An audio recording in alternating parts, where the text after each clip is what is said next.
স্বার্থে, গণতন্ত্রের স্বার্থে আমরা ছেড়ে দিয়েছি। যাই হোক, আমাদের সেই লড়াই সফল হয়নি, এবং কেন হয়নি ব্যাখ্যার প্রয়োজন নেই। টিপরা মাথা যদি সেই জায়গাতে বিজেপির হয়ে সে গোপন খেলা না খেলত, বিজেপির বুথ 39% নিয়ে গিয়েছিল, সবাই জানেন। আজকে ত্রিপুরার যে গণতন্ত্রের পতাকা উত্তীর্ণ হতো। কিন্তু বন্ধুরা, সে লড়াই আমরা একসাথে লড়লেও পরবর্তীতে 1.5 বছর কাল এই সময়তে আরো দুটো নির্বাচন হয়েছে, লোকসভা নির্বাচন, পঞ্চায়েত নির্বাচন। লোকসভা নির্বাচনও সর্বভারতীয় যে লড়াই, আমরা সে লড়াইয়ের ডাকে সাড়া দিয়ে এখানেও একটা সিট ভাগাভাগি করে আমরা দাঁড়িয়েছি পূর্ব পশ্চিমে। আমাদের প্রার্থী ছিলেন কমরেড আব্দুল রিয়ান, আজকে বক্তৃতা করেছে।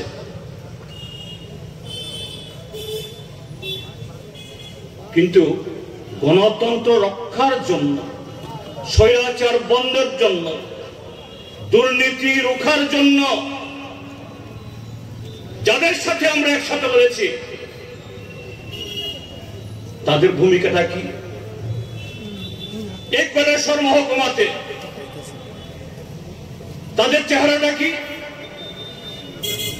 এই যে গেল ত্রিস্তর পঞ্চায়েত নির্বাচন,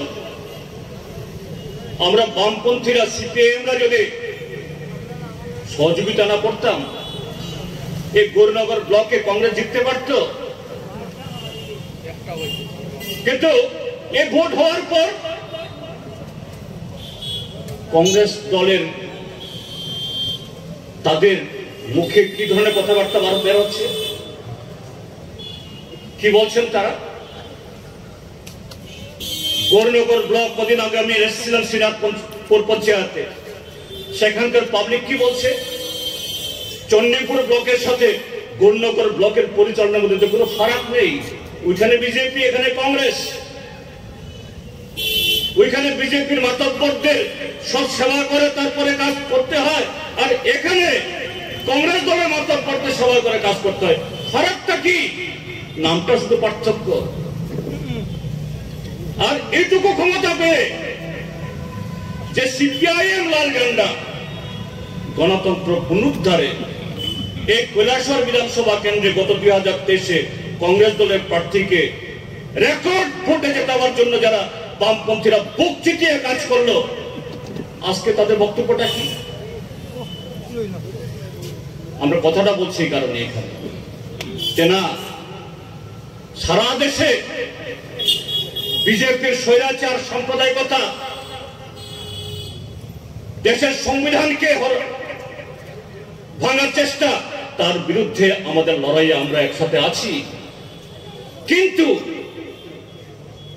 ত্রিপুরাজ্যে যদি সেই দলের একটা অংশ যদি সাধারণ একটা ক্ষমতার জন্য তারা এই বৃহত্তর আজকে সারা দেশের আহ্বান, এ রাজ্যেরও যে রক্তক্ষরণ, এটা যদি বলে যায়, এটাও তো বকলমে ত্রিপুরা মাথা যেরকম বিজেপিকে সহযোগিতা করেছে, ঠিক সেরকমই আরেকভাবে বিজেপিকে সহযোগিতায় সামিল হবে।